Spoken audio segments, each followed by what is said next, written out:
Dear listeners, a new day and a new story to discuss. Today, I'm going to tell you a story that interests me.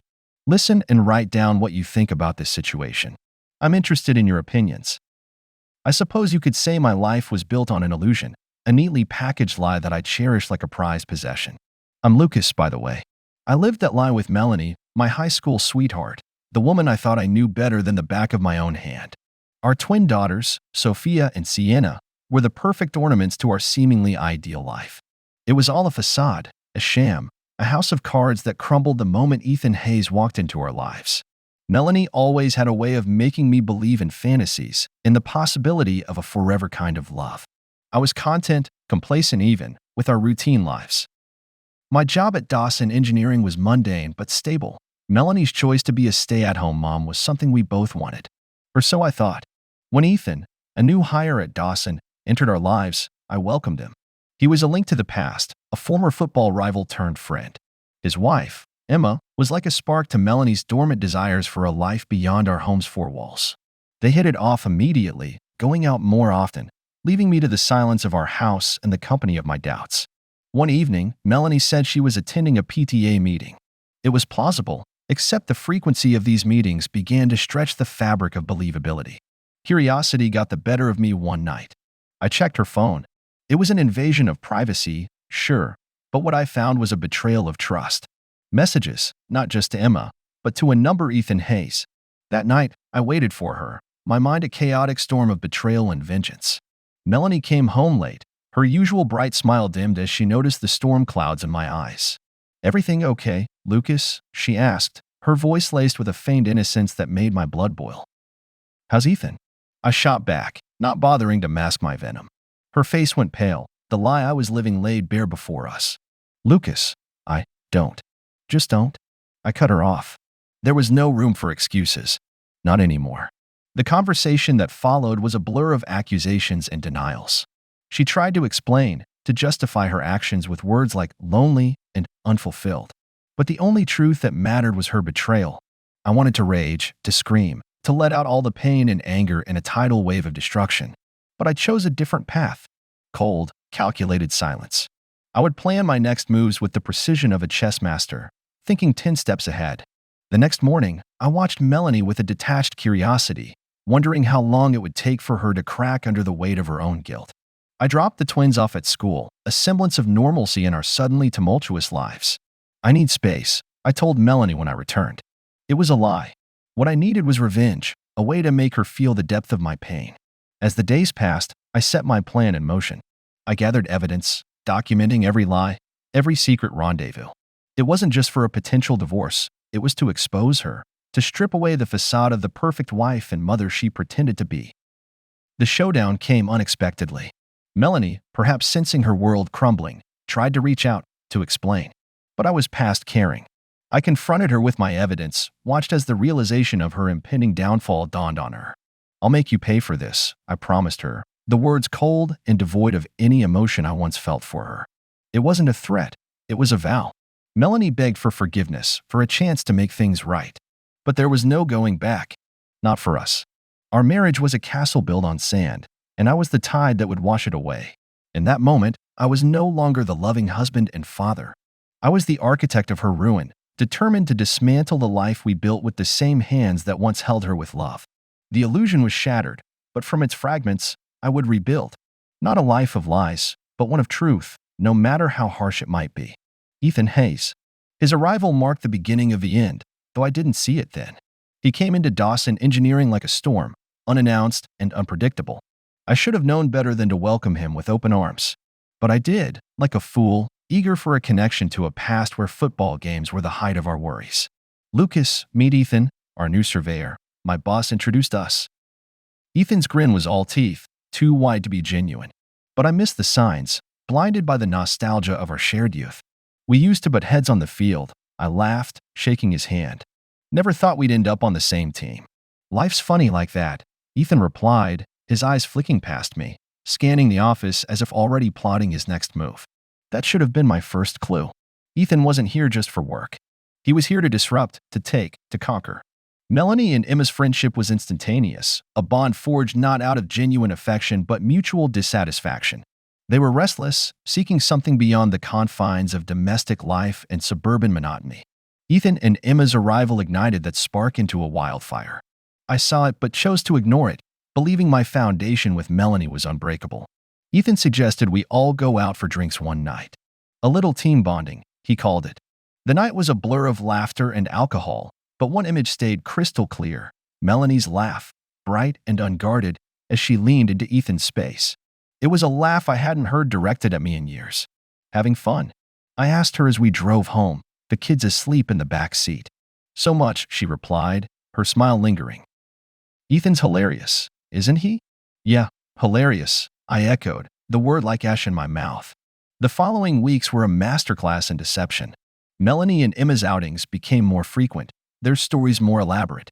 PTA meetings, book clubs, yoga classes, the lies piled up like layers of paint, each one obscuring the truth even further.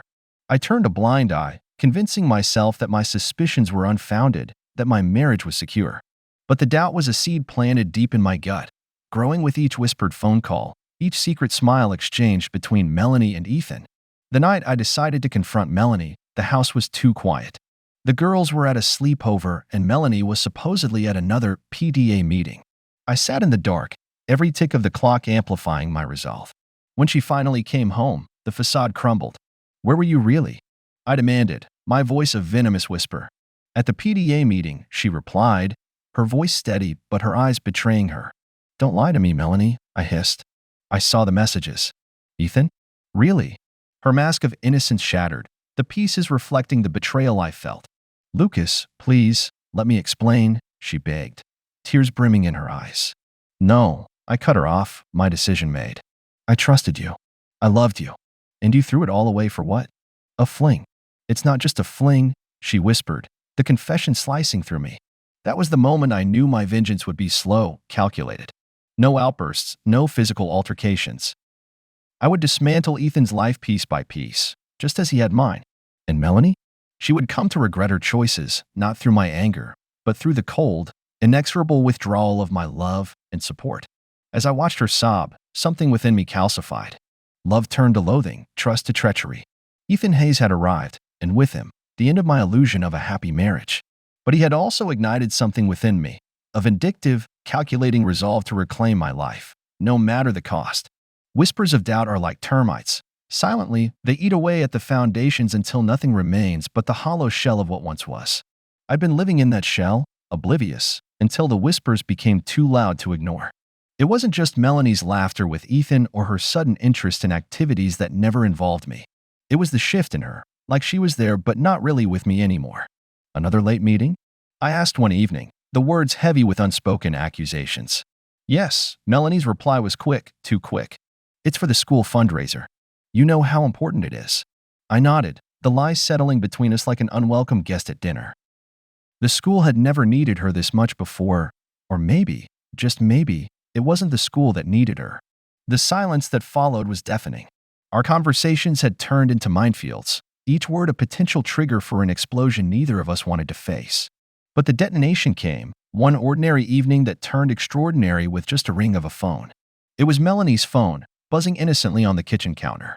Ethan's name flashed on the screen, and in that moment, the whispers of doubt roared like a storm in my ears. Are you going to answer that? My voice was laced with a venom I couldn't conceal. It's nothing. Just work stuff, she stammered, the lie so blatant it was almost insulting. Since when does work stuff call you at this hour?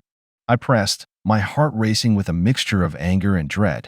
It's complicated, she faltered, her eyes avoiding mine, a clear sign of guilt in the dim kitchen light. Complicated. That word echoed in my mind long after she had silenced the call and muttered some excuse about a mix-up at work. But it wasn't just complicated. It was a betrayal, a breach of the trust we had built over years. The following days were a blur of surveillance and subterfuge. I found myself checking her phone, her car mileage, even her purse for any clue that would confirm my suspicions.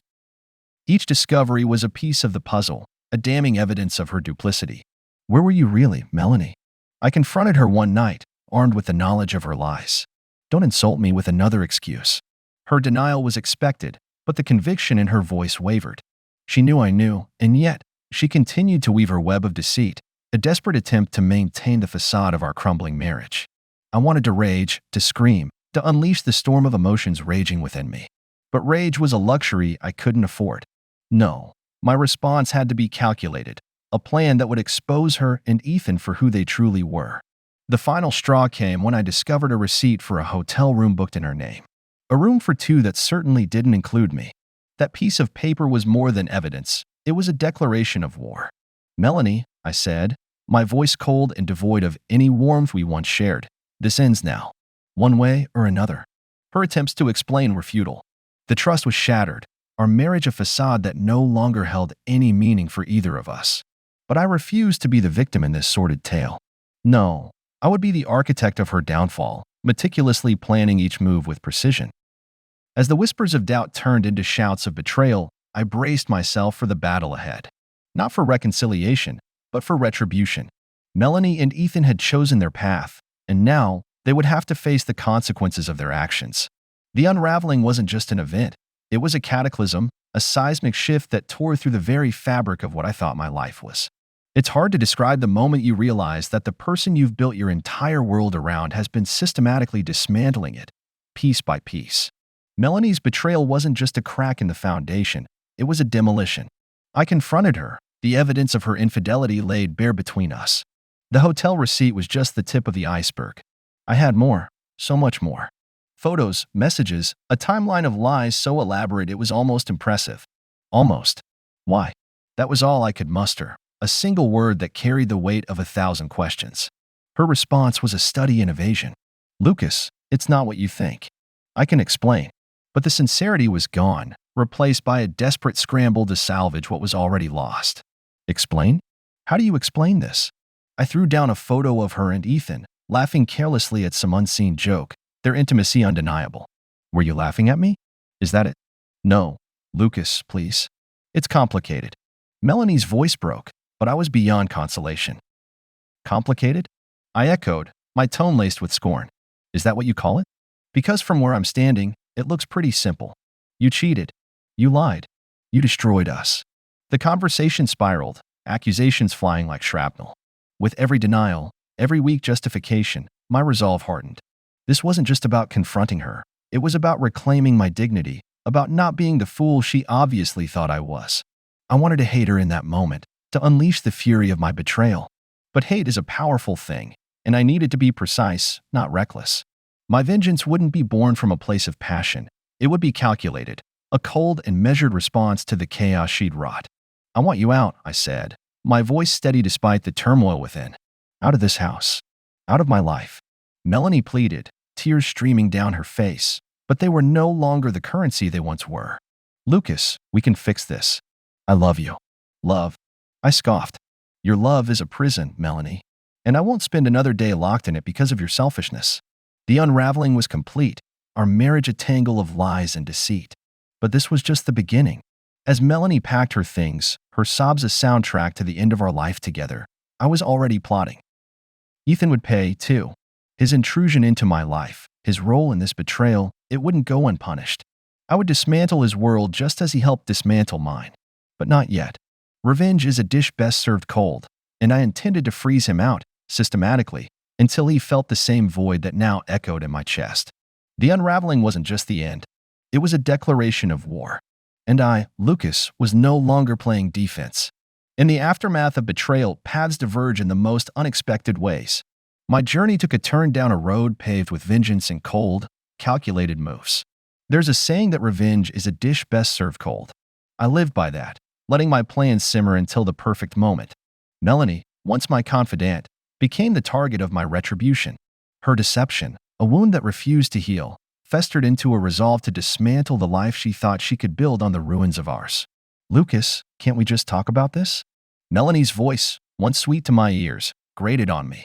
Her plea for dialogue, after all the lies, felt like the final insult. "Talk?" I echoed, the word hollow. "You forfeited that right when you chose him over us." My response was measured, devoid of the warmth that once defined us. I had gathered enough evidence to ensure that the divorce proceedings would lean heavily in my favor. But it wasn't just about legal victories. It was about exposing her infidelity for all to see, to strip her of the facade of the perfect wife and mother.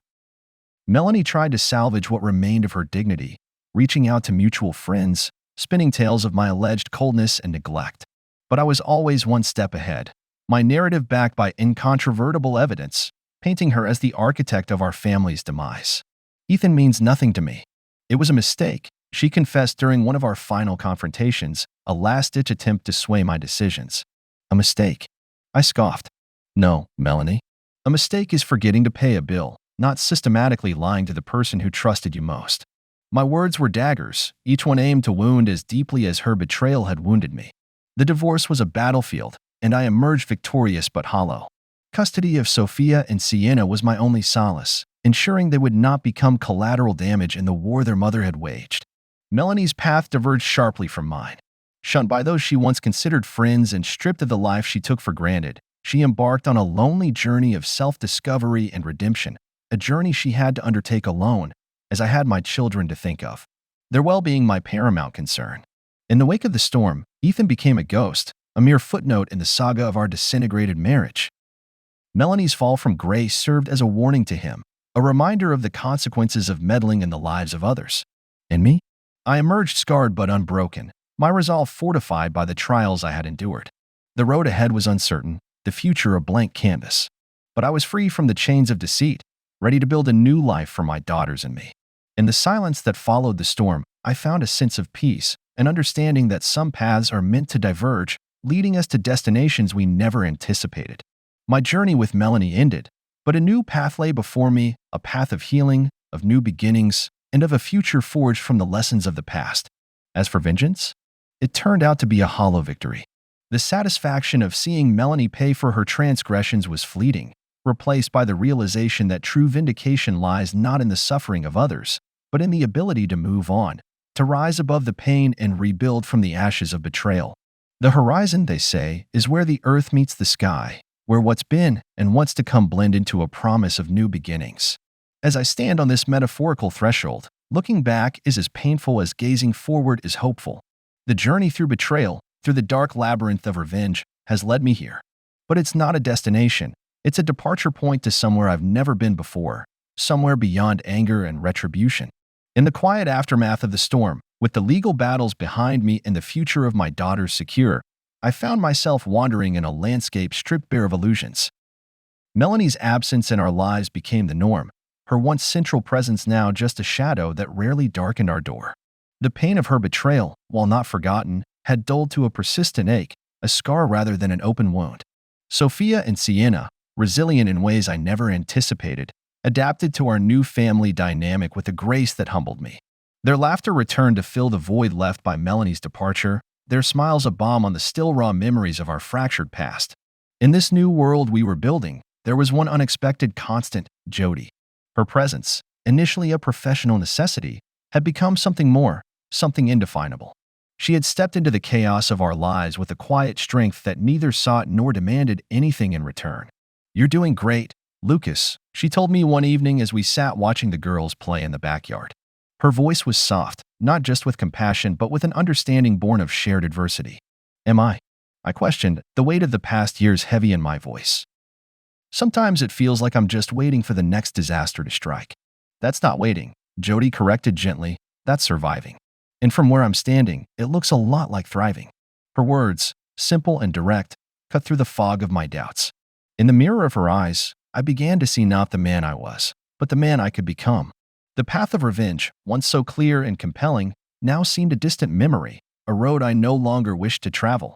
The realization that I was standing at the edge of a new beginning, one not defined by the pain Melanie caused or the revenge I sought, was both terrifying and exhilarating.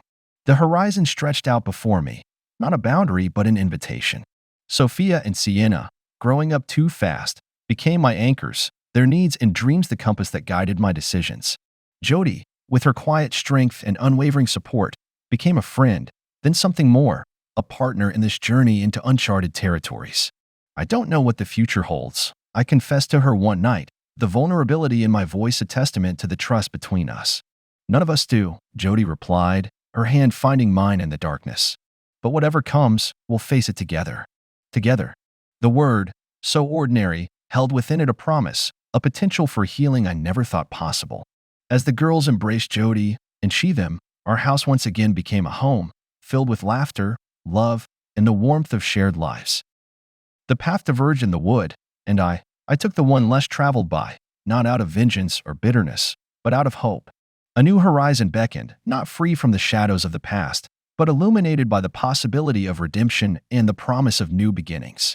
As I step forward into this future, the lessons of the past are my guideposts, reminders of the cost of trust betrayed and the value of forgiveness, not as absolution for the guilty, but as liberation for the wronged. The horizon stretches out, infinite and inviting, a canvas on which to paint a new story, one of resilience, renewal, and the enduring power of love.